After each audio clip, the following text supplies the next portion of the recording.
So yesterday I recorded a bunch of videos, including fixing that plumbing, finishing this ceiling, installing all this cord around, and working on my HVAC split unit. I'll put some pictures in here of what was wrong with it. Damn! Did a bunch of troubleshooting for that and eventually got it running again. But I accidentally deleted all the footage before I was able to make a video out of it. I did end up making one video for the toilet plumbing supply, but the rest of it I lost before I was able to make a video out of it. So hopefully today that doesn't happen. But today I'm gonna be working on, I need to put trim around this door, and the drywall finisher that we hired for some reason didn't finish the screws over here, so I have some quick sand or quick drying, easy sand patching compound. I'm gonna attempt for the first time to do some drywall mud. Get that finished. So hopefully we can hang this stuff up by tomorrow. Then I will probably start working on the ceiling in this bedroom. Macy already mowed on Friday, so the yard is pretty well taken care of. Been doing other little small things around and then burning all the debris that we get as a result of all the small stuff I've been doing. But yeah, I'm gonna get to work starting with this drywall stuff. Well, I can't find my smaller drywall knife, so I'm gonna use this giant thing for these little bitty screw holes. We'll see how it works.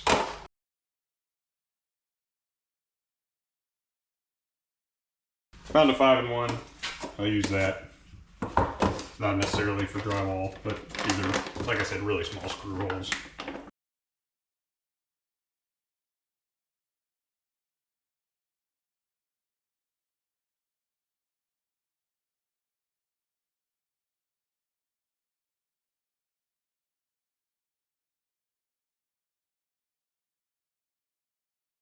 All right, that'll do for now. It's not the best, but it's not the worst. Just covering up screw holes. I'll come back here and sand all that down. Here in 20-30 minutes, it's 5-minute mud. So it's supposed to be sand ready in 5 minutes, but I'll give it a little bit of time. Come back, sand it. If I have to redo it, I can redo it. And then Macy will paint over, and then we'll hang up the trim that we've already got cut and stained. It'll match this window trim.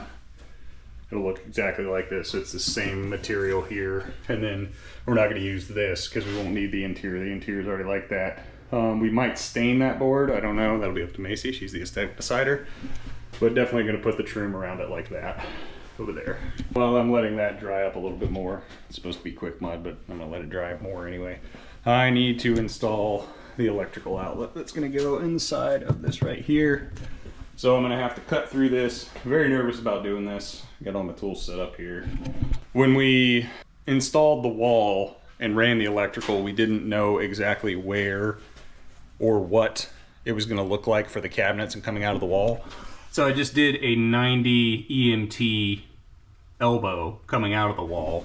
I wish I had done a 90 for flex, which is what I'm gonna end up having to use, but I have a changeover that a buddy of mine gave me. So I'm gonna change over to flex inside the cabinet and then go into, with the flex, the side of this EMT box that will be mounted in this cabinet wall here. So yeah, cutting this stuff is the only part that scares me. I don't know what it's gonna end up like. I'm gonna drill it first and then maybe try and cut it with a hacksaw starting from the center out just to see what it does. Not a hacksaw, a jigsaw starting from the center out just to see what it does. If that doesn't work, maybe try a multi-tool, but again, I'm only gonna be cutting in the center just so I don't booger up the material too bad. So once I find something that'll cut it good, that's what I'll use, and then cut the shape of the box out, mount the box, install the electrical, put the faceplate in, and yeah, hopefully that'll work.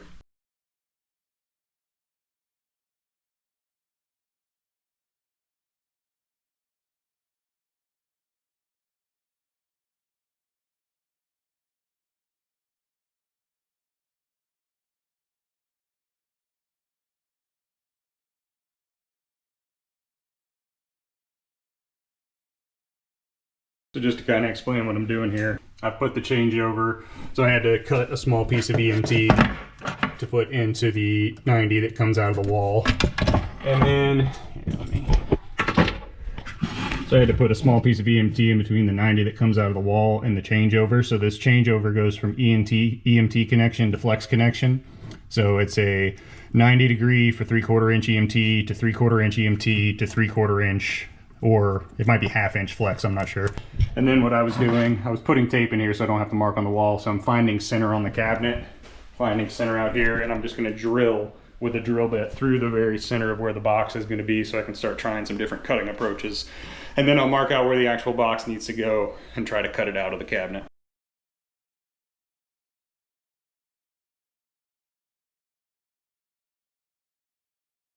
So I don't have really a best practice for trying to go about this. So what I'm going to do is get this centered up inside the cabinet where I want it. I'm going to run a drill bit through here. That way I can line up on the outside where this hole goes. Put this on that hole out there, level it, draw a square around the box because I want to cut it from the outside because I don't want it to blow out the back when I drill it or cut it. So I'm going to sit this here, get it level where I want it, place it where I want it, run a drill bit just to get it to the cabinet, puncture a hole, go ahead and drill all the way through, and then line it up on the outside, draw a square around this on the outside of the cabinet, and then try to cut it in some way. I need more hands.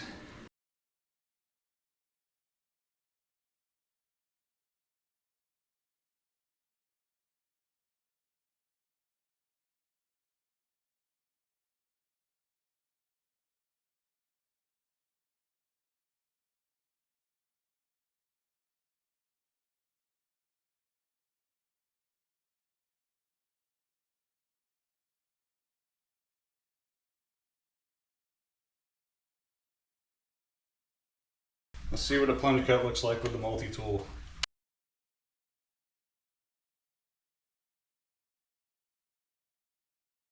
Got a carbide edge laminate blade for my jigsaw.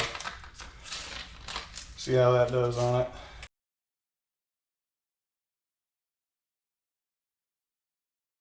Not worried about having like a super fancy edge on this thing because it's going to get covered up by the faceplate anyway.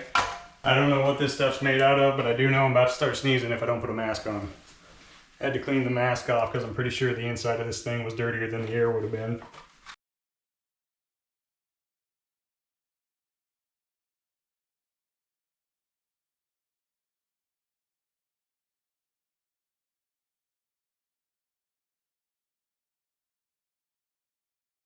Jigsaw is doing pretty well so far.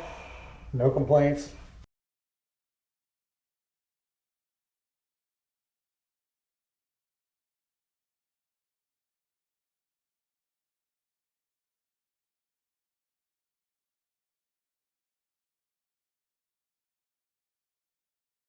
All right, got the hole cut. It doesn't quite fit in there yet. I want to see if there's a way I can sand it instead of still trying to cut it down with the multi-tool or the jigsaw. I don't have a sander that's going to be shaped like this. I'm going to find something, maybe a rasp. This might work. Nope, not going to work. Too big. I got a router, but the router scares me. So I'm gonna just go back with the multi-tool and try to lighten it up a little bit.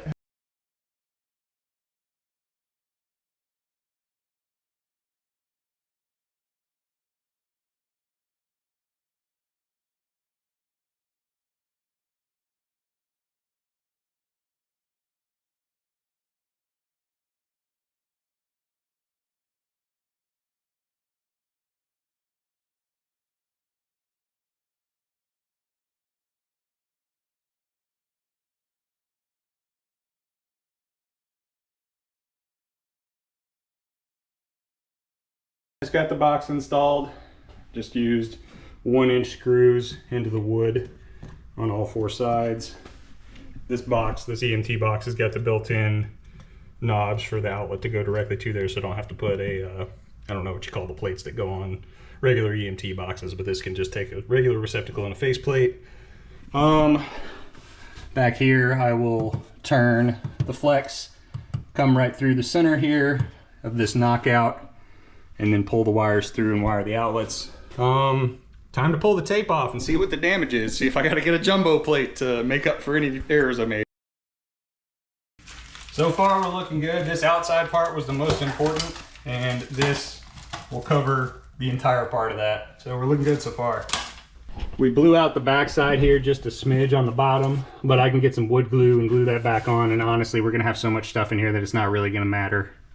You know, up and down here, I wasn't as worried about that. As long as the front came out in one piece, the back side, you know, it's an inside of a cabinet. Who's gonna be looking in there?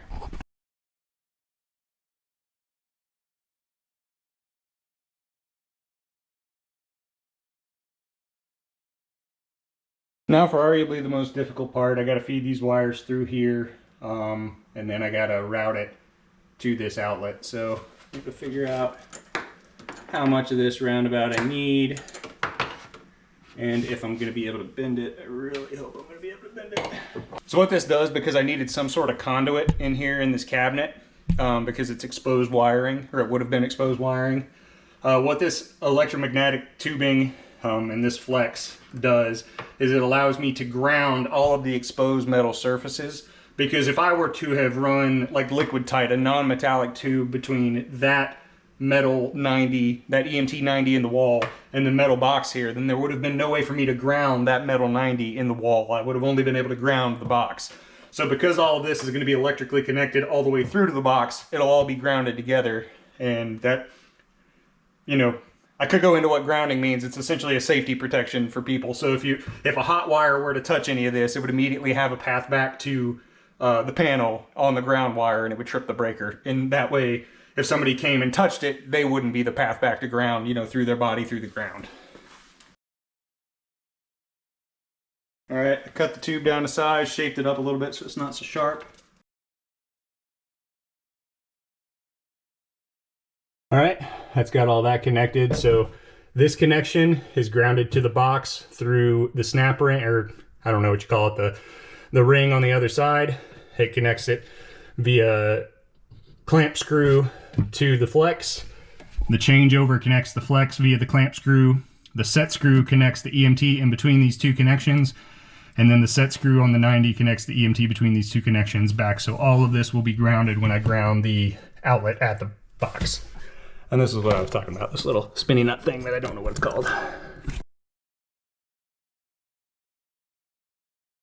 What I'm doing right now is creating pigtails for the outlets, because this actually carries power through to the rest of the lights. All the bathroom, lighting, and everything is on a single circuit. The outlets and lightings are on a single 20 amp circuit. All my rooms are set up like that, where everything has a dedicated 20 amp circuit. I don't have any 14 gauge wire in the house, so I don't have any 15 amp circuits. I will have one eventually for just the master lighting in the kitchen and the living room. I'll have a one, because I'm gonna wire that all together. I use Wagos for everything, judge me.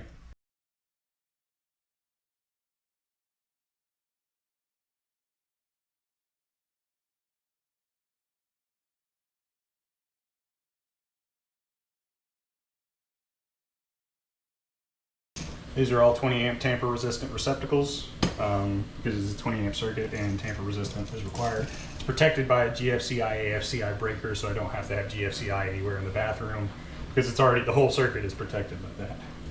You do have a little bit more nuisance tripping, having everything, lights, outlets, protected by an AFCI GFCI combination breaker, but you know, whatever, it's worth it.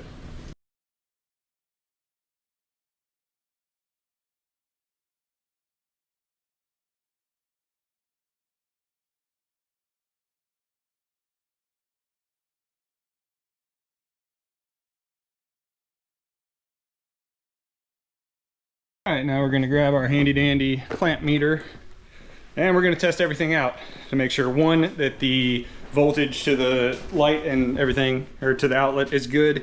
And then we'll also test out that the resistance for the ground is also good. So what that means is we'll test the resistance between the box and the components inside the cabinet to make sure that there's zero resistance between them, meaning they are fully grounded all the way. This is my Fluke 325 clamp meter. It is probably my favorite tool that I own. It's one of the more expensive tools that I own, but it was worth every dollar. I use this thing all the time. Diagnosing things on vehicles, stuff in electrical for a house, super useful. All right, lights came back on. That's a good sign. Like I said, the power passes through here to the switches, so if this wasn't wired appropriately, then that switch, the lights wouldn't have come back on when I turned the breaker on. So let's test the voltage here at the outlets first. Set this thing to voltage and AC.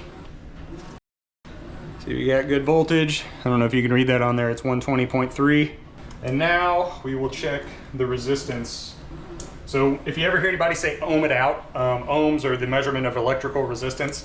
So if there are 0 ohms, that means there is 0 electrical resistance. There's always going to be some residual electrical resistance, but ohms are a unit of measurement that 0 ohms and like 1 milliohm are essentially the same thing. So this thing will beep if it measures that this is got continuity for it. So it's really just continuity testing. It's electrically continuous. So I'm going to put this on the ground here.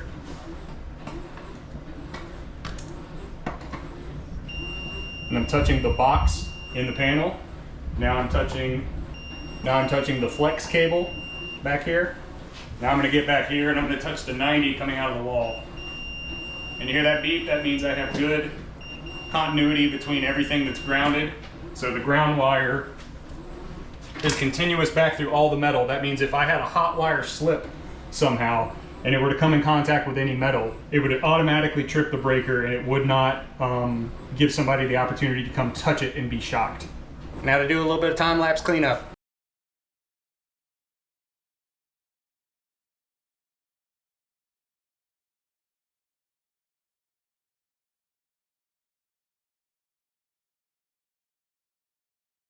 So here's the final result.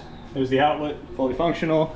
Here's what it looks like in the middle. So we obviously lose this little bit of cabinet space because we're not going to want to be having things in contact with this, but Macy's going to put some like subdividers and something right here to kind of block off this area. And now we'll come back to this drywall, get this sanded down. One thing to another. I'm going to attempt to make not a huge mess while I'm doing this, but it's probably not going to work.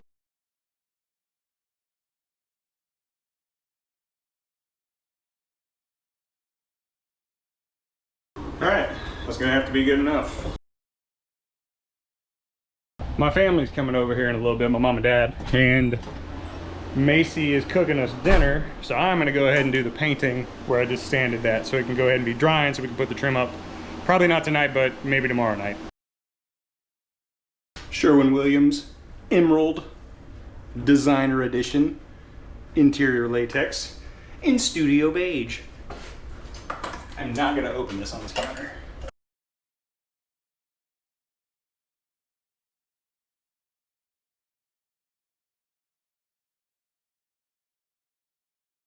I'll look around for other touch-up areas real quick.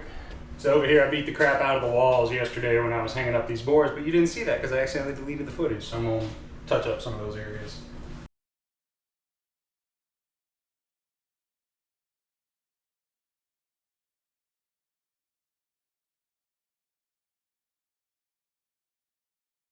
It's got all the touch-up painting that I'm going to do done. Macy's got some other little stuff.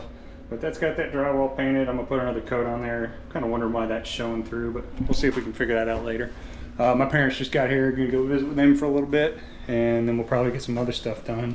We did some visiting, and now Macy is laying out the pattern for the bedroom ceiling. We're not going to have enough boards to finish it, but we'll have enough boards to do a third to a half of it.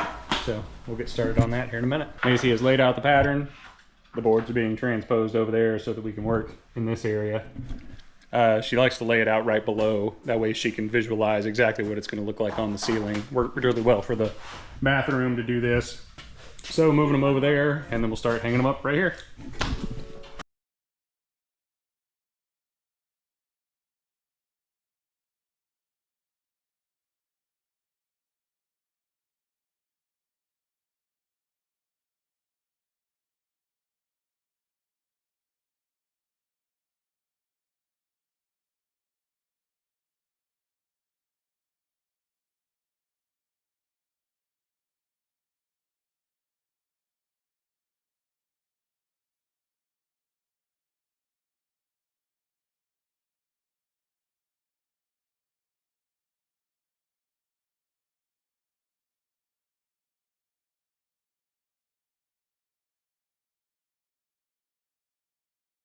Anytime my mom's here helping me, she likes to do the cuts on the saw, and it just works out really well. She does the cuts, we both do the hanging, I do the measuring, and usually the fastening. Because I'm taller, it's easier for me to get up and do stuff like that. But so what we're doing here, again, just hanging the board so we have a nail tacked into each of these battens that we hung up. And you know, we're not going to do anything with that, just a small little finish nail through it. We won't even have to cover that up. So where it ended on the very edge of a batten, so we hung up an extra batten beside that one all the way down. That way when we do this going forward, we won't have to cut this board slightly, and then we'll just put the next one up and screw it in right, or nail it in right there.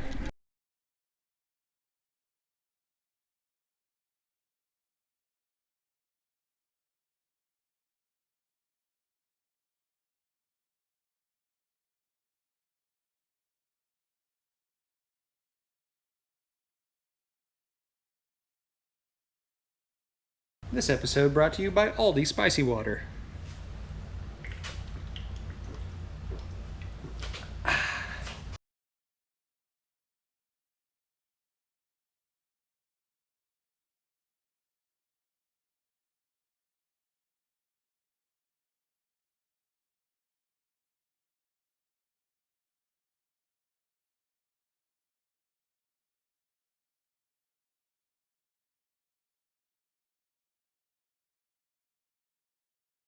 So we're having to do the same thing over here because when we hung these, like this batten system, really the 2x4s were just to drop it so that we could put plumbing and electrical up, and then these are the battens for the ceiling because they're going to be running, you know, horizontally.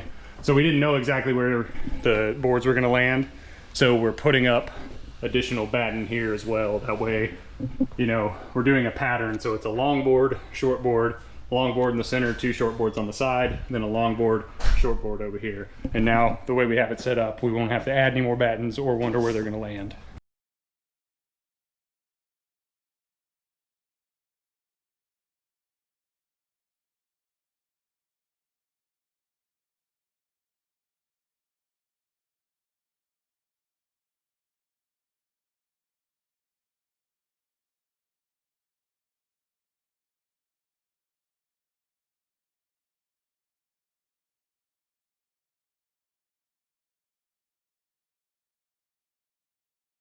Mr. Reno is in here doing some touch-up painting.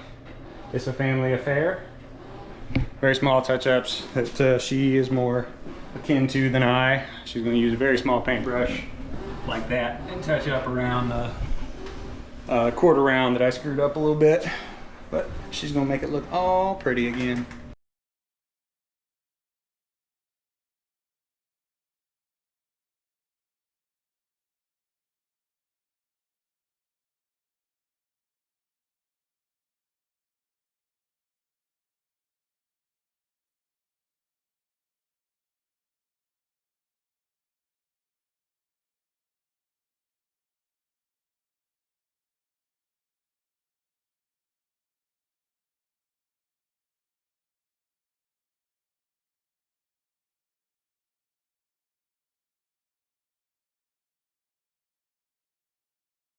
They're revisiting the color pattern, and I say they because I have no part in this. I don't understand colors or making things pretty. Just making sure everything's right. And so we probably got 3 more rows to get hung up, and then we'll be out of boards. We'll have to go buy more to sand, stain, and seal. But then we're going to put up the trim around that door because that paint will be dry by then.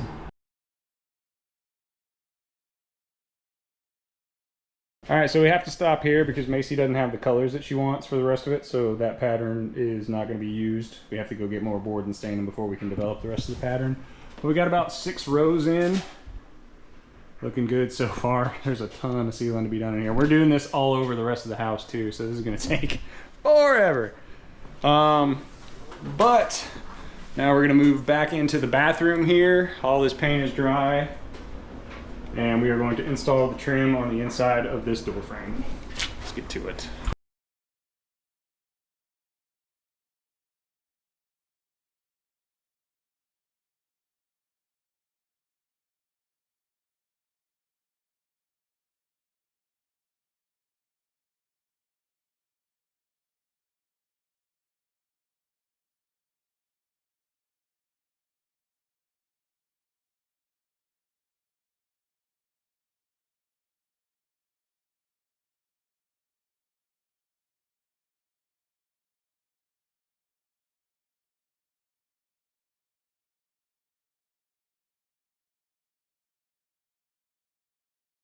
Got the trim hung up on the door. Macy's upset with it because I put too many nails in it. This is her, why are you videoing me, putting me in a bad light face. You look pretty funny. I don't think I can put that on the internet. Alright, so yeah. Got that done. We're about to hang up all the towel hooks and stuff in here now. And then we'll probably be done for the day.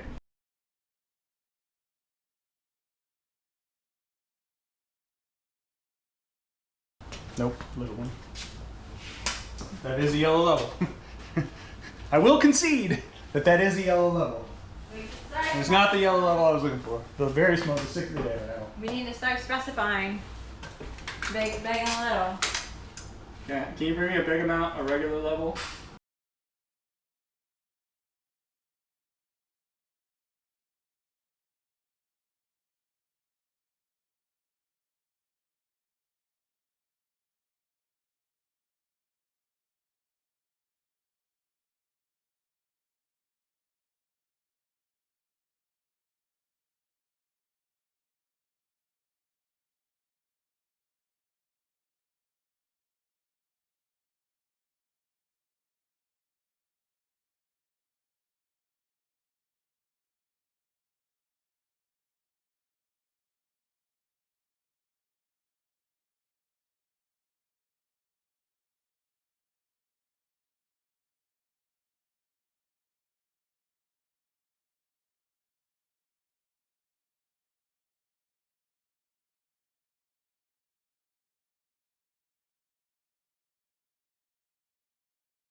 holders. Towel holders. And now the putting up of the Macy inaugural shall towel. be placing the inaugural towel on the towel holder. Look how much room. Wow. Obviously, the taller one is mine. She can't even reach it.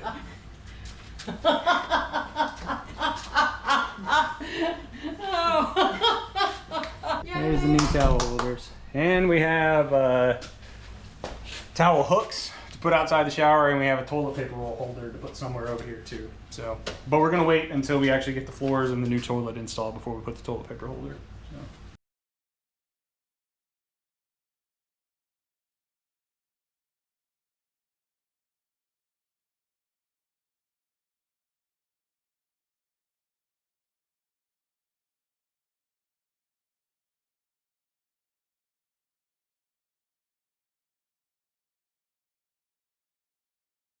All right, that wraps us up for the day. Got a lot done, and man, is this looking like a bathroom in here. I'm not sure, besides the flooring, that there's much of anything else we got to do. So, I mean, we got the ceiling, got the towel racks put up, towel holder up there in the tile, another towel holder up here for auxiliary stuff. I got to hang something up under here and then paint it just to cover up the underside of that. We got the trim put around this door. We still have to stain this part of it, just this exposed part of the frame. Got this electrical done today. Really happy with how that turned out. But yeah, it's been a really productive day. Macy's cooking some dinner. I have no idea what time it is. I'm not wearing a watch today, so I haven't been checking. It's 5:35. Been working on this stuff since 10:30. Didn't start real early today. But yeah, it's been a real nice, productive day. Got a little bit of rain outside earlier. So I'm just jazzed up with how all this is going.